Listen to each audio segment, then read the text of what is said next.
ভারী বর্ষণে কক্সবাজারের উখিয়া রোহিঙ্গা ক্যাম্পে পাহাড় ধস, নারীসহ প্রাণ হারালেন 10 জন, ফের দুর্ঘটনার আশঙ্কা। টানা বৃষ্টিতে ভয়াবহ বন্যার কবলে সিলেট ও সুনামগঞ্জ, পানিবন্দী লাখ লাখ মানুষ, মহানগরী দুর্গত অর্ধ লক্ষ মানুষ। দুদিনের সফরে শুক্রবার ভারত যাচ্ছেন প্রধানমন্ত্রী। তিস্তা চুক্তি আটকে আছে রাজ্যের সহকারের আপত্তিতে, জানালেন কাদের। কেন্দ্রীয় কমিটি পুনর্গঠনের পাশাপাশি নতুন উদ্যমে মাঠে নামছে বিএনপি। জনভোগান্তিতে ইস্যুগুলোতে আসছে কর্মসূচি। পানির দরে চামড়া কিনলেও ন্যায্য দেওয়ার দাবি ট্যানারি অ্যাসোসিয়েশনের, উল্টো দুষলেন মৌসুমী ব্যবসায়ীদের।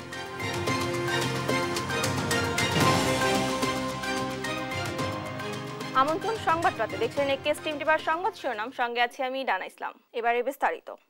ভারী বৃষ্টিতে কক্সবাজারের উখিয়া রোহিঙ্গা ক্যাম্পে পাহাড় ধসে 7 রোহিঙ্গা সহ 10 জনের মৃত্যু হয়েছে। নিহতদের মধ্যে 2 জন স্থানীয় বাসিন্দা বলে জানা গেছে। গতরাতে বিভিন্ন সময় উখিয়ার 8, 9, 10 ও 14 নম্বর ক্যাম্পে এসব পাহাড় ধসের ঘটনা ঘটে। সহকর্মী সৌরভ দেবের তথ্যচিত্রে জানাচ্ছেন ফারজানা ইসলাম। মঙ্গলবার রাত থেকে কক্সবাজারে শুরু হয় প্রবল বর্ষণ। টানা বৃষ্টির পানিতে মাটি নরম হয়ে উখিয়ায় রোহিঙ্গা আশ্রয় শিবিরে একের পর এক পাহাড় ধসের ঘটনা ঘটে। এতে প্রাণ যায় 10 জনের। ভোরের আলো ফুটতেই ফুটে ওঠে সেই ক্ষতচিহ্ন। মাটি চাপা পড়া থেকে একে একে উদ্ধার করা হয় মরদেহ। ক্যাম্পের স্বেচ্ছাসেবকদের সাথে উদ্ধার কাজে যোগ দেয় ফায়ার সার্ভিস ও এপিবিএন। এ সময় পাহাড়ের 8 নম্বর শিবির থেকে উদ্ধার করা হয় 2 জনের মরদেহ। পরে একে একে 9 নম্বর শিবির থেকে 1 জন, 10 নম্বর শিবির থেকে একই পরিবারের 4 জন, 1 ও 14 নম্বর শিবির থেকে উদ্ধার করা হয় 2 জনের মরদেহ। রাতের 1টার সময় বৃষ্টি পড়ার সময় হতো পাহাড় ভাঙি ঘরের তলে মানুষ মারা গেছে। 7 দিন রাতে মেডিকেল শুরু করছি, হাজার মানুষ মেডিকেল শুরু করছে। প্রায় 7টা বাজে দিয়ে মানুষ কি করে ফেলে, কিন্তু সকালে মানুষ বাড়ি স্কুলে ঢুকে ফেলে। এটা গুঙ্গি কিবা দিন বানু আসছে তাই আসলে তো গুঙ্গি দেন তো না আসলে কাহিনতে আমি পড়ে গিয়ে দাঁড় পড়ে না পারি। নিহতদের মধ্যে 2 জন স্থানীয় বাসিন্দা, বাকিরা সবাই রোহিঙ্গা আশ্রয় শিবিরের বাসিন্দা। স্থানীয় একজনের পরিবারকে দেওয়া হয়েছে সরকারি সহায়তা। ক্যাম্প 14 সংলগ্ন 12 বছরের একটি ছেলে, আমরা উপজেলা প্রশাসনের পক্ষ থেকে আমরা তার পরিবারকে তাৎক্ষণিকভাবে দাফন কাফনের জন্য 10,000 টাকা প্রদান করেছি এবং পরবর্তী সহযোগিতা আমরা প্রদান করব। খুবই ঘনবসতি এখানে, জানেন এখানে অন্যত্র রাতারাতি সরিয়ে ফেলাটা ডিফিকাল্ট। তারপরেও তো চ্যালেঞ্জ আছে, তারপর আমরা লোকাল প্রশাসনের সঙ্গে কথা বলে একটা ব্যবস্থা নেব ইনশাআল্লাহ। এদিকে টানা বৃষ্টিতে পাড়ের ঝুঁকিতে থাকা মানুষদের সরিয়ে নিতে কাজ করছে স্থানীয় প্রশাসন। নিউজ ডেস্ক, দেশ টিভি। মাত্র 20 দিনের মাথায় দ্বিতীয় দফা বন্যার কবলে সিলেট। গেল 27 মে আগাম বন্যার কবলে পড়ে সিলেট। সেই রেশ কাটতে না কাটতেই আবারও বড় বন্যার কবলে সিলেট নগরী ও জেলার বিস্তীর্ণ অঞ্চল। জেলা প্রশাসন বলছে এ পর্যন্ত মহানগরীর 21টি ওয়ার্ড ও জেলার 1323টি গ্রাম প্লাবিত হয়েছে। এতে প্রায় 7 লাখ মানুষ বন্যা আক্রান্ত। এর মধ্যে সিলেট মহানগরী পানিবন্দী অর্ধ লক্ষ মানুষ। বিস্তারিত থাকছে ডেস্ক রিপোর্টে। 17 জুন ঈদের দিন ভোররাত থেকেই সিলেটে শুরু হয় ভারী বর্ষণ, সঙ্গে নামে পাহাড়ি ঢল। সকাল হতে না হতেই তলিয়ে যায় মহানগরের অনেক এলাকা। গত কয়েকদিনের টানা বর্ষণে জেলার বিভিন্ন স্থানে বন্যা পরিস্থিতির অবনতি হয়েছে। জেলার 5টি নদীর পানি বিপদসীমার উপর দিয়ে প্রবাহিত হচ্ছে। জেলা প্রশাসন জানিয়েছে মহানগরের 21টি ওয়ার্ড ও জেলার প্রায় 1323টি গ্রাম প্লাবিত হয়েছে। এতে 6,75,937 জন মানুষ বন্যা আক্রান্ত। এর মধ্যে সিলেট মহানগরেই পানিবন্দী অর্ধ লক্ষ মানুষ। বাসায় যাবো, আপনার চিন্তা করতেছি কিভাবে যাবো, রিক্সা নেই, আপনার যানবাহন নাই, আপনি বাসার দিকে আপনার পানি হয়ে গেছে। আপনি অফিসে যাওয়ার কোনো সুবিধা নাই, এখানে ট্রান্সপোর্টের ব্যবস্থা নাই। বন্যার কারণে না পারি গাড়ি চালাইতে, না পারি ঘর থেকে বাইরে, খুবই সমস্যার মধ্যে আছি আমরা। বলতে আর যে সীমাহীন অবস্থা, দুর্ভোগের মধ্যে আমরা আছি। মহানগরের শাহজালাল উপশহর, যতরপুর, মেন্দিবাগ, শিবগঞ্জ, রায়নগর, সোভানীঘাট, কালীঘাট, কামারগড়, মাসিমপুর, তালতলা, জামতলা, কাজিরবাজার, মদিনা মার্কেট, আখালিয়া, মেজরটিলা ও দক্ষিণ সুরমার লাউয়াই, বড়ইকান্দি, আলমপুর সহ বিভিন্ন এলাকায় অনেকের বাসাবাড়িতে গলা পর্যন্ত পানি। নিচু এলাকাগুলোর কলোনি বা বাসাবাড়ি প্রায় পুরোটাই তলিয়ে গেছে বন্যার পানিতে। এতে চরম বিপাকে এসব এলাকার মানুষ। বিশেষ করে আমাদের উপশহর এলাকাটা খুবই নাজুক অবস্থা। অল্প বৃষ্টিতে উপশহর ড্রেনগুলো পানিতে ভরে যায়, আমাদের বাসা বাড়িতে পানি উঠে যায়। অবশ্যই সমস্যা হচ্ছে, কোনো বা চলতাম পারলাম না, কিলার জোরতাম, কিলা থেকে ভাত খাইতাম, আমরা গরিব সব মরে গেছি। আমরা উপায়টা কিছু হইতো একমাত্র আল্লাহ জানে। এমন পরিস্থিতিতে কিছু মানুষ আশ্রয় কেন্দ্রে আশ্রয় নিলেও বেশিরভাগই যেতে চাচ্ছেন না নিজে বাসাবাড়ি ছেড়ে। নিউজ ডেস্ক, দেশ টিভি। ভারত থেকে নেমে আসা পাহাড়ি ঢল ও টানা বৃষ্টিতে সুনামগঞ্জে প্লাবিত হয়েছে প্রায় ৮০% এলাকা। এরই মধ্যে জেলার ৬৯টি ইউনিয়ন এবং ২টি পৌরসভার প্রায় ৪ লাখ মানুষ বন্যা আক্রান্ত হয়েছেন। এদিকে মৌলভীবাজারের ৬ উপজেলার ৩৩২টি গ্রাম প্লাবিত হয়েছে। চলমান বন্যা পরিস্থিতি আরও অবনতি হতে পারে বলে জানিয়েছে পানি উন্নয়ন বোর্ড। সহকর্মী মেহেদী হাসান ও সালেহ এলাহি কুটির পাঠানো তথ্যচিত্রে টুম্পা আফরোজের ডেস্ক রিপোর্ট। সুনামগঞ্জে গত দুদিন পাহাড়ি ঢল ও বর্ষণে বাড়তে শুরু করেছে পানি। প্লাবিত হচ্ছে নতুন নতুন এলাকা। বর্তমানে ছাতক, দোয়ারা বাজার সদর উপজেলা সহ জেলার প্রায় ৮০% এলাকা প্লাবিত হয়েছে। সুরমা নদীর পানি বিপদসীমার ৬০ সেন্টিমিটার উপর দিয়ে প্রবাহিত হচ্ছে। আর ছাতক পয়েন্টে সুরমা নদীর পানি এবং তাহিরপুর উপজেলার জাদুকাটা নদীর পানির গতি আগের চেয়ে কিছুটা কমেছে। এরই মধ্যে সুনামগঞ্জ জেলা সদরে ৫,০০০, বিশ্বম্ভরপুরে ২২,০০০, শান্তিগঞ্জে ১৫,০০০, জগন্নাথপুরে ৩৭,০০০, দোয়ারা বাজারে ৫০,০০০, দিরায়ে ৭৮,০০০ এবং ছাতকে ২ লাখ মানুষ পানিবন্দী হয়েছেন। গ্রামের বাড়িতে অলরেডি পানি ঢুকে গেছে, তাদেরকে আমরা শহরে আনার চেষ্টা করছি, কিন্তু আজকে সকাল থেকে শহরের অবস্থাও ভালো নেই। গরু আসলে ক্ষয়ক্ষতি হয়েছে এবং ঘরের ভিতরে পানি আছে। এখন বাচ্চা কাচ্চা লিয়ে অনেক মানুষের উগারে এর উপরে যে যেমনি ফাঁকে লিয়ে বইল। পানির অবস্থা খুব বেশি খারাপ, ভয়ানক। আমরা বর্তমানে আমাদের বাসায় কতটুকু জল আছে, ঘরে পানি ঢুকছে কালকে রাত্রে থেকে। এখন তো আছি বড় ভীষণ কষ্টের মধ্যেই। বৃষ্টিপাত বেড়ে বন্যা পরিস্থিতির অবনতি হতে পারে বলে জানিয়েছে পানি উন্নয়ন বোর্ড। এদিকে বন্যার্তদের জন্য ৫৩১টি আশ্রয় কেন্দ্র প্রস্তুত রয়েছে। প্রতিটি উপজেলায় ত্রাণ, শুকনো খাবার সহ সরকারি সহায়তা পাঠানো হয়েছে বলে জানিয়েছে জেলা প্রশাসন। প্রশাসনের পক্ষ থেকে সর্বাত্মক সহযোগিতা এই আশ্রয় কেন্দ্র সহ সার্বিক বিষয়ে অব্যাহত রয়েছে। এদিকে উজান থেকে নেমে আসা পাহাড়ি ঢল ও বিভিন্ন স্থানে ভারী বৃষ্টিপাতে সৃষ্ট বন্যায় মৌলভীবাজারের ৬টি উপজেলার ৩৩২টি গ্রাম প্লাবিত হয়েছে। এতে পানিবন্দী হয়েছেন প্রায় ২ লাখ মানুষ। বুধবার সকাল পর্যন্ত ধলাই নদীর পানি রেলওয়ে ব্রিজ এলাকায় বিপদসীমার ২৩ সেন্টিমিটার, মনু নদীর পানি ৮ সেন্টিমিটার, জুড়ি নদীর পানি ১৯৯ সেন্টিমিটার এবং কুশিয়ারা নদীর পানি বিপদসীমার ১২ সেন্টিমিটার উপর দিয়ে প্রবাহিত হচ্ছে। বন্যা মোকাবিলায় জেলায় ৯৮টি আশ্রয় কেন্দ্র, ৫৬টি মেডিকেল টিম প্রস্তুত রাখা সহ দুর্গতদের জন্য ত্রাণ সরবরাহ উদ্ধারে কাজ করছে জেলা প্রশাসন। ভারী বর্ষণ সহ উজান থেকে নেমে আসা ঢলে রংপুরের প্রধান নদ নদীর পানি বাড়া অব্যাহত রয়েছে। এরই মধ্যে কাউনিয়া পয়েন্টে তিস্তা নদীর পানি বিপদসীমা অতিক্রম করেছে। অন্য নদ নদীর পানি বেড়েই চলেছে।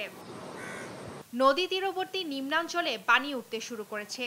পরবর্তী ৪৮ ঘন্টার মধ্যে রংপুরের নিম্নাঞ্চলে স্বল্পমেয়াদী বন্যা সৃষ্টি হতে পারে বলে জানিয়েছে পানি উন্নয়ন বোর্ড। নিম্নাঞ্চলের কিছু কিছু স্থানে পানি উঠেছে, বন্যার পানি, বাট মূলভূমিতে এখনো বন্যা আক্রান্ত হয়নি। আগামী ২৪ থেকে ৪৮ ঘন্টায় এভাবেই পানি ওঠানামা করবে। টুম্পা আফরোজ, নিউজ ডেস্ক, দেশ টিভি। দুদিনের সফরে শুক্রবার ভারত যাচ্ছেন প্রধানমন্ত্রী শেখ হাসিনা। সড়ক পরিবহন ও সেতুমন্ত্রী ওবায়দুল কাদের জানিয়েছেন, দ্বিপাক্ষিক বিভিন্ন ইস্যু নিয়ে আলোচনা হতে পারে, তবে তিস্তা চুক্তি আটকে আছে ভারতের রাজ্য সরকারের আপত্তিতে। এক্ষেত্রে রাজ্য সরকারের সাথে বাংলাদেশের আলোচনার সুযোগ নেই বলে উল্লেখ করেন ওবায়দুল কাদের। বিস্তারিত জয় যাদবের রিপোর্টে। গেল ৮ জুন ভারতের প্রধানমন্ত্রী নরেন্দ্র মোদীর আমন্ত্রণে তার তৃতীয় মেয়াদে শপথ অনুষ্ঠানে যোগ দিতে ভারত গিয়েছিলেন প্রধানমন্ত্রী শেখ হাসিনা। ১৫ দিনের ব্যবধানে দ্বিপাক্ষিক সফরে আবারও ভারত যাচ্ছেন প্রধানমন্ত্রী। প্রধানমন্ত্রীর সফর নিয়ে আওয়ামী লীগ সাধারণ সম্পাদক, সড়ক পরিবহন ও সেতুমন্ত্রী ওবায়দুল কাদের বলেন, দ্বিপাক্ষিক নানা বিষয় নিয়েই আলোচনা হবে এই সফরে। গঙ্গা চুক্তি আগেই হয়েছে,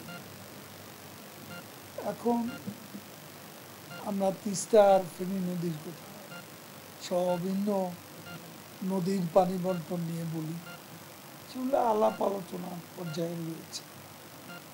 আলোচনা হলে কি অগ্রগতি হয় সেটা দিকেও আমরা অবশ্যই চেয়ে থাকবো। তিস্তা চুক্তি নিয়ে সাংবাদিকদের প্রশ্নের জবাবে তিনি বলেন, এটি আটকে আছে ভারতের রাজ্য সরকারের আপত্তির কারণে।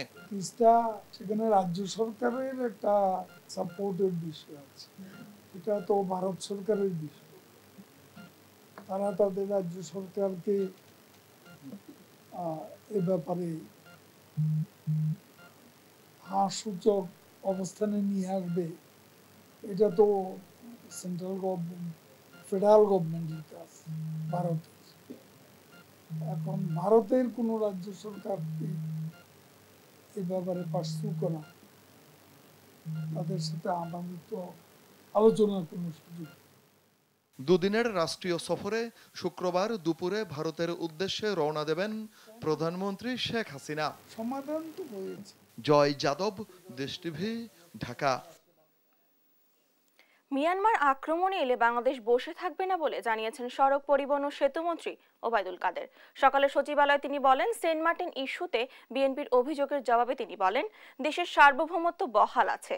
জানান, এবারের ঈদ যাত্রায় সড়কে 92 জন হতাহতের ঘটনা ঘটেছে। এদিকে ঈদের প্রথম কর্মদিবসে অফিস শুরু হয়েছে সকাল 9টা থেকে। এখনো সচিবালয়ে কাটেনি ছুটির রেশ। জয় যাদবের রিপোর্টে থাকছে বিস্তারিত। ঈদের পর প্রথম কর্মদিবস বুধবার।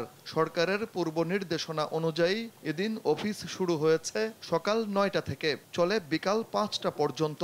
প্রথম দিন বেশিরভাগ কর্মকর্তা কর্মচারী 9টার মধ্যেই সচিবালয়ে আসেন। নির্ধারিত সময়ে এসেছেন মন্ত্রী প্রতিমন্ত্রীরাও। ঈদ পরবর্তী শুভেচ্ছা বিনিময় করেন কর্মকর্তা কর্মচারীরা। অনেকেই ঈদের ছুটির সাথে দুদিন ঐচ্ছিক ছুটি নেওয়ায় অফিস খুললেও সচিবালয়ে ফেরেনি প্রাণ চাঞ্চল্য। সকাল 10:30টার দিকে সচিবালয়ে আসেন সড়ক পরিবহন ও সেতুমন্ত্রী ওবায়দুল কাদের। মন্ত্রণালয়ের কর্মকর্তাদের সঙ্গে ঈদ যাত্রার পর্যালোচনা সভা করেন তিনি। 92টি লোকের সেন্ট মার্টিন ইস্যুতে বিএনপির অভিযোগের জবাবে সাংবাদিকদের প্রশ্নের উত্তরে তিনি বলেন, এখানে কোনো আক্রমণ হয়নি, কারো উস্কানিতে পা দেওয়া হবে না। কিভাবে নত জানেন এটা একটু ব্যাখ্যা করে ফখরুল সাহেব বলুন। সেন্ট মার্টিনে যে গুলিটা আসছে এটা মিয়ানমার সরকার করে, এটা আরাকান যে রেবেলরা আছে তাদের মিয়ানমার প্রভোকেশন দিয়ে তাদের সাথে আমরা আলাপ আলোচনা করি, সমাধান করব। আমরা যুদ্ধে জড়াবো না। এখন ফখরুল সাহেব যদি যুদ্ধে জড়াতে চান তাহলে প্রভোকেশনের ফাঁদে আমরা পড়তে পারি। মিয়ানমার আক্রমণ করলে বাংলাদেশ বসে থাকবে না বলেও জানান ওবায়দুল কাদের। সার্বভৌমত্ব লঙ্ঘিত হলে আলাপ আলোচনার সীমাটা যদি কেউ পেরিয়ে যায় এবং সত্যি এখানে আক্রমণের একটা মুড নিয়ে তারা যদি আক্রমণে আসে তো আমরা কি বসে থাকবো? আমরা বসে বসে আঙুল চুষবো? আমাদের গোপালটা জবাব দিতে। সড়ক পরিবহন ও সেতু মন্ত্রী বলেন, বিএনপির নেতারা বিরোধিতার জন্যই বিরোধিতা করে যাচ্ছে। বিরোধিতার জন্য বিরোধিতা। জয় যাদব, দেশ টিভি, ঢাকা। কেন্দ্রীয় কমিটি পুনর্গঠনের পাশাপাশি নতুন কর্মসূচি নিয়ে মাঠে নামছে বিএনপি। নেতারা বলছেন, বাধা আসবে জেনেই আগাম প্রস্তুতি নিচ্ছেন তারা। এবার সাধারণ মানুষের সমর্থন আদায়ে কর্মসূচি গ্রহণের সময় জনভোগান্তির ইস্যুগুলোকে প্রাধান্য দেওয়া হবে বলেও জানান তারা। বিস্তারিত থাকছে সাইফুল রিপনের প্রতিবেদনে। দ্বাদশ জাতীয় সংসদ নির্বাচনের পর নির্দলীয় নিরপেক্ষ সরকারের অধীনে নির্বাচন আদায়ে সরকার পতনের এক দফার যুগপৎ আন্দোলনে অনেকটাই ভাটা পড়ে। গেল কয়েক মাসে হাতে গোনা কয়েকটি কর্মসূচি ছাড়া অনেকটাই ধীরে চলার নীতিতে রয়েছে দেশের রাজপথের প্রধান বিরোধী দল বিএনপি। চলমান আন্দোলনের ফসল ঘরে তুলতে না পারলেও নিজেদের ব্যর্থ বলতে নারাজ বিএনপি। প্রাত্যহিক জীবনের যে দুর্দশা এবং দুর্ভোগ এবং সৎভাবে আয় করা মানুষের যে জীবনের কি যন্ত্রণা এখন, সেইটাকেই সামনে এগিয়ে নেওয়া যাওয়ার জন্য এবং সেই সমস্যার সমাধানের জন্য আমরা আমাদের সুনির্দিষ্ট কর্মসূচি গ্রহণ করেছি, যার কিছু কিছু আমরা ইতিমধ্যেই শুরু করেছি এবং বাকিগুলো আমরা সামনে আরও বেশি করে করব। পরিস্থিতির আলোকে আন্দোলন সংগ্রামের কৌশল তৈরি করছেন। অচিরে দেখবেন, আমরা আগে বলি যে আমরা ব্যর্থ নয়, জনগণ আমাদের সাথে আছে। আমরা ব্যর্থ হচ্ছি ওই জায়গায় কিছু সংখ্যক সরকারি কর্মকর্তা কর্মচারীর কারণে আজকে আমাদের আন্দোলনকে ব্যাঘাত করে তুলছে। সেটা থেকে আমরা প্রতিহত করে ইনশাল্লাহ এগিয়ে যাব। সরকারের পতন নিশ্চিত করার মতো কার্যকরী আন্দোলন নিয়ে ফের মাঠে নামার সময় খুব বেশি দূরে নয় বলছেন বিএনপির ভাইস চেয়ারম্যান আব্দুল আউয়াল মিন্টু। অনেকগুলা কারণ বিদ্যমান আছে, যে কারণগুলোর জন্য সরকারের পতন হইতে বাধ্য। আমরা যে পতন ঘটানোর জন্য আন্দোলনের যে গতি, যে প্রকৃতি দরকার, সেভাবেই এবার আন্দোলন করা হবে, কিন্তু যথাসময়, এবং সেই সময় আবার বেশি দূর না। অগণতান্ত্রিক শক্তির সাথে লড়ার নতুন কৌশল নিয়ে এগুলেও তা নিয়ে বিস্তারিত জানাতে চান না বিএনপির স্থায়ী কমিটির এই সদস্য। বলেন, লক্ষ্য অর্জনে বসে নেই বিএনপি। সরকারও বসে নাই আমাদের দমন করার জন্য, আর আমরাও বসে নাই আমাদের দাবি অর্জনের পথ তৈরি করার জন্য। অনৈতিকতাটাই যাদের সম্বল সরকারে থাকা, তাদেরকে আন্দোলনের মাধ্যমে সরাইতে তো সময় তো লাগবে। আর নৈতিকতা বোধ, লজ্জাবোধ, মনুষ্যত্ব বোধের যেখানে অভাব থাকে, পশুবৃত্তিটা যেখানে মূল শক্তি, সেখানেও তো সময় লাগবে। আমরা ক্লান্ত না, আমরা বিভ্রান্ত না। বর্তমান সরকার সব দিক থেকেই দুর্বল বলেও মনে করেন বিএনপির এই নীতি নির্ধারক। সরকার যে মাথাটা যে ঘুরায়, সরকার ভালো করে জানে, খুব ভালো করে জানে। সরকার যে দুর্বল, কথাবার্তাই মনে হয়। সাইফুল রিপন, দেশ টিভি, ঢাকা। দেখছেন সংবাদ রাত।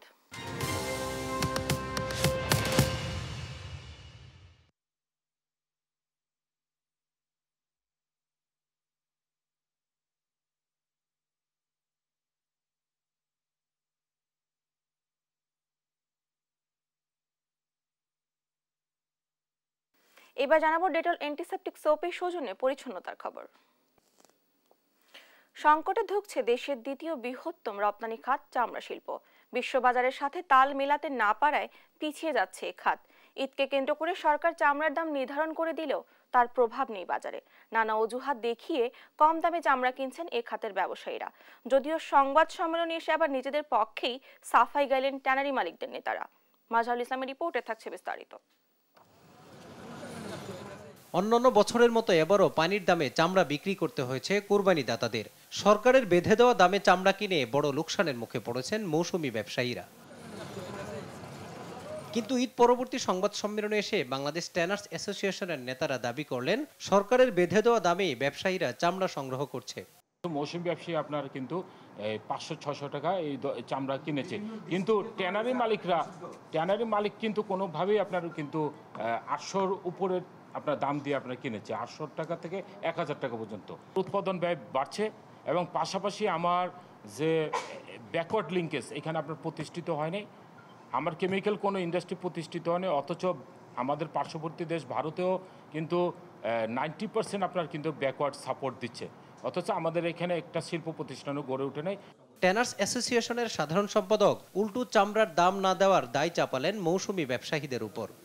কোরবানির সময় দামটা বাণিজ্য মন্ত্রণালয়ের সহায়তায় আমরা যেটা নির্ধারণ করে থাকি, সেটা একমাত্র উদ্দেশ্য হচ্ছে সিজনাল ব্যবসায়ীরা যেন খুব সহজে চামড়াটা কিনতে পারে, তাদের উদ্দেশ্যে কিন্তু চামড়ার দামটা নির্ধারণ করা।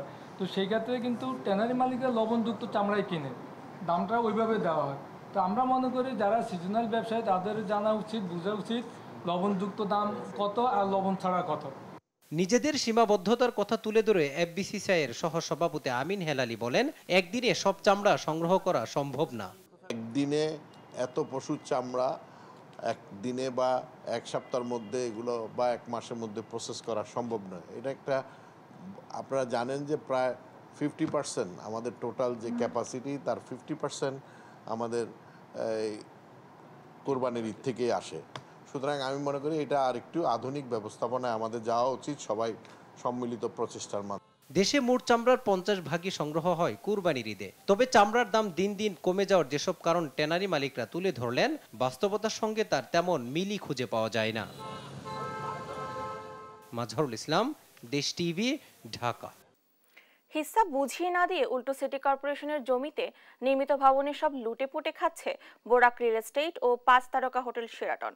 জনস্বার্থে তৃতীয় পক্ষ রিট করে আদালতের নির্দেশনা এনে দিলেও আজও প্রশ্নবিদ্ধ সিটি কর্পোরেশনের পদক্ষেপ। অবৈধভাবে ভবন করে সিটি কর্পোরেশনের হাজার হাজার কোটি টাকার সম্পদ দখল নিয়ে এম এ আজিমের 2 পর্বের ধারাবাহিকের আজ শেষ পর্ব। ছবি তুলেছেন মারুফ হাসান খান। উচ্চ আদালতের নির্দেশে বাধ্য হয়েই বনানী সুপারমার্কেট ও শেরাটন ভবনের হিস্সা বণ্টন চুক্তি হয় ঢাকা উত্তর সিটি কর্পোরেশন ও বোরাক রিয়েল এস্টেটের মধ্যে।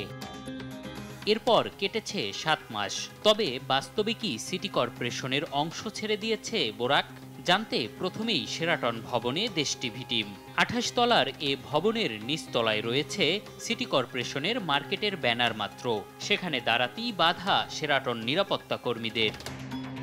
এমন পরিস্থিতি বলছে 28 তলার সম্পূর্ণটাই এখনও শেরাটনের দখলে। এবার গন্তব্য পাশের সুপারমার্কেটে। 3টি তলায় মিলেছে সিটি কর্পোরেশনের বনানী সুপারমার্কেটের অস্তিত্ব। 4র্থ তলায় উঠতে গেলেই বাধা বোরাক রিয়েল এস্টেটের নিরাপত্তা কর্মীদের। এটাও কি ডিএনসিসির?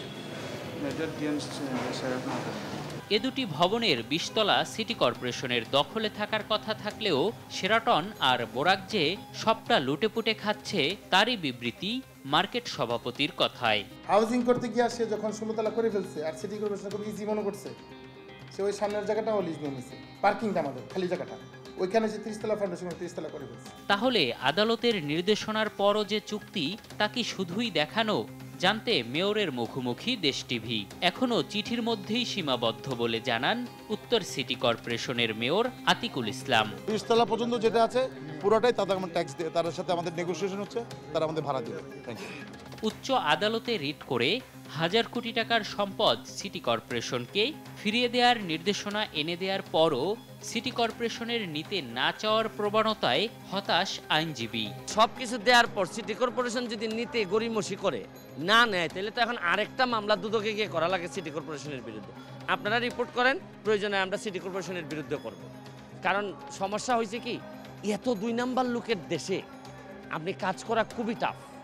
কারণ একটা ঘোড়াকে আপনি টেনে টেনে পানি পর্যন্ত নিতে পারবেন, কিন্তু এই ঘোড়াটা যদি পানি নিজে না খায় আপনি মুখের ভিতরতে পানি ঢুকাইতে পারবেন না। কি মাঝে মধ্যে এইসব দেশে থেকে এইগুলো আমাদের ফেস করতে হয়। 2014 সালে ভবন নির্মাণ শেষ হলেও অজানা কারণেই নিজেদের সম্পদ বুঝে নেয়নি সিটি কর্পোরেশন। জনস্বার্থে উচ্চ আদালতে রিট করে নির্দেশনা আনলেও শুধু কাগজে কলমে চুক্তি করে রেখেছে তারা। এম এ আজিম, দেশ টিভি, ঢাকা। গ্রীষ্মের খরতাপের ধূসর নাগরিক জীবন আর রুদ্র প্রকৃতিতে প্রাণের স্পন্দন জাগায় বর্ষা। এই ঋতু যেন বাঙালি জীবনে নতুন প্রাণ সঞ্চারকারী। তাই তো বর্ষাকে উপভোগ করতে ঘুরতে বেরিয়েছেন অনেকেই। আবহাওয়াবিদরা বলছেন আগামী 2 থেকে 3 দিন সারা দেশে কোথাও না কোথাও বৃষ্টির সম্ভাবনা রয়েছে। তবে রংপুর, ময়মনসিংহ, চট্টগ্রাম ও সিলেটে ভারী থেকে অতি ভারী বৃষ্টিপাত হবে বলে জানিয়েছেন আবহাওয়াবিদ। সাবরিনা মজুমদার রিপোর্টে থাকছে বিস্তারিত।